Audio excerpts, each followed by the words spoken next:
Faites gaffe aux postillons, mes amis.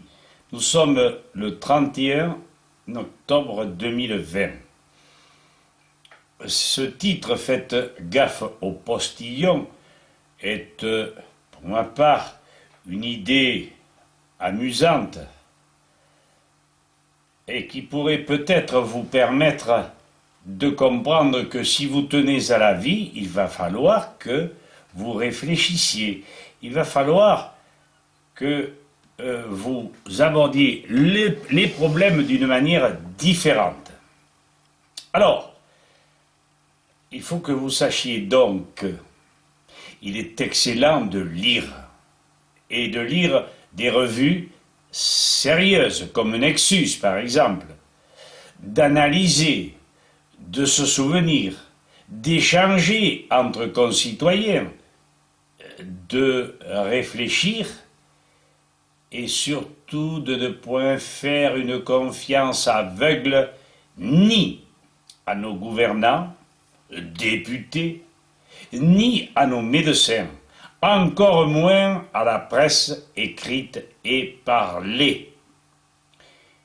Ils sont tous aux ordres. Donc, ce titre, Faites gaffe aux postillons, c'est une manière désopilante de vous mettre en face de vos responsabilités.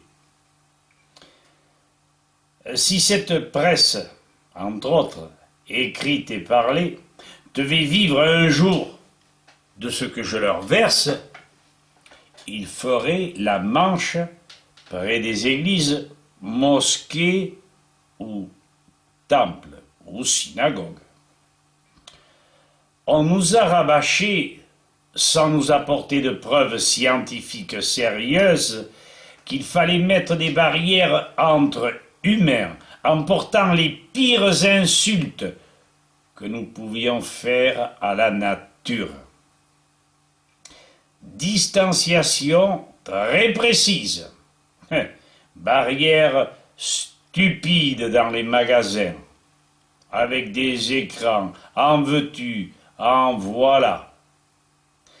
Port d'un paravent, le masque, grotesque, d'ailleurs non hygiénique. Confinement méthodique, couvre-feu systématique, sans jamais de preuves scientifiques. Ainsi pourrions-nous faire échec au virus transporté par quelques éclaboussures inévitables dues aux échanges verbaux. La nature a tout prévu, mes seigneurs, comme si ces virus, infiniment petits, ne passaient pas aisément la barrière du tissu du masque, dont la trame trop large ne peut empêcher ce dernier, je parle du virus, de migrer et d'atteindre votre interlocuteur. Finalement, nous avons avalé la couleuvre et avons consenti à obéir. Le microbe n'est rien. Notre état de santé, bon ou mauvais, s'imposant contre toute atteinte infectieuse ou la laissant passer. Les résultats des mesures d'hygiène ne sont pas meilleurs qu'en Suède, où l'on ne confine pas. Alors, à quoi ça sert de foutre nos industries, nos économies, de mettre en l'air tout ce monde qui grouille et qui travaille pour assurer sa subsistance? Lorsqu'on pose la question « Pourquoi portez-vous le masque ?», deux réponses sont données. Soit faire comme tout le monde, soit éviter l'amende. Moi, je pense que le masque est un viol. Peu de gens font confiance à leur mémoire.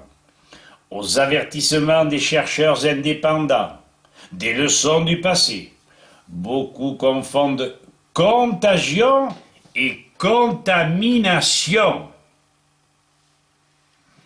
Transmission d'une maladie par infection chimique généralisée. Évidemment, mais pas par des lambeaux d'infimes déjections humaines. Et ça, personne n'y fait attention. Je comprends pas. Souvenez-vous de ces larges nuages ébranlant le ciel jusqu'à cacher le soleil, appelés chemtrails, transporteurs de nanoparticules, se déversant sur notre nature, ou se mélanger dangereusement le plomb, l'aluminium, le barium, le strontium, voire pire, de ces odeurs indélicates empestant certaines villes et régions. Moi, je ne l'ai pas remarqué, mais d'autres m'en ont bien parlé. Qui a pu apporter une explication rigoureuse à ces projections venues d'on ne sait où?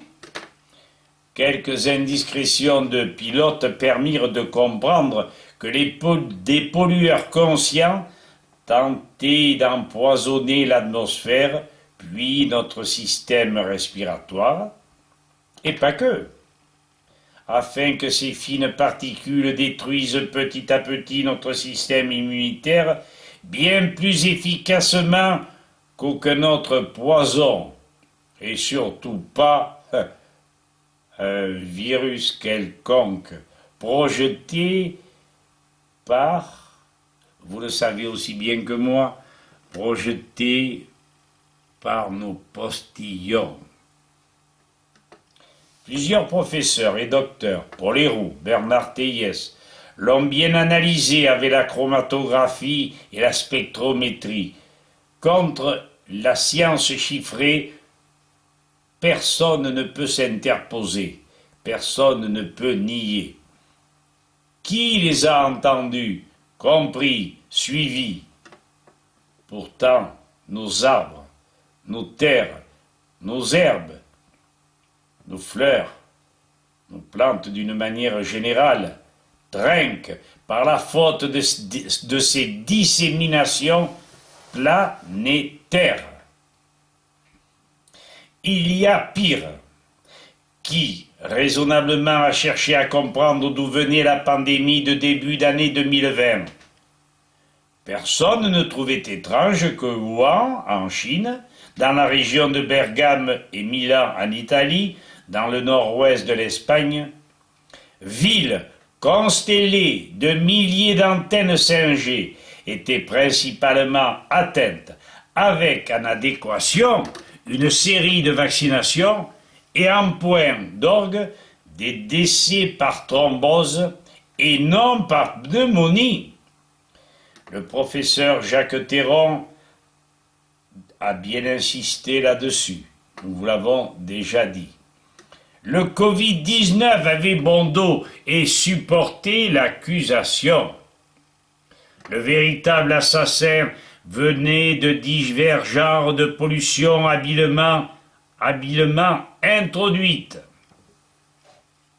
Public, amis, si vous ne supportez pas de comprendre que la contagion entre humains n'est qu'un leurre inventé par Pasteur et que seules les diverses contaminations dont on nous accable, je peux en donner quelques-unes, un exemple, l'agro-industrie, les engrais chimiques, les pollutions industrielles diverses, les extractions de toutes sortes dont les minerais et les matières radioactives, le schiste bitumeux, par exemple, sont les sources de nos maux.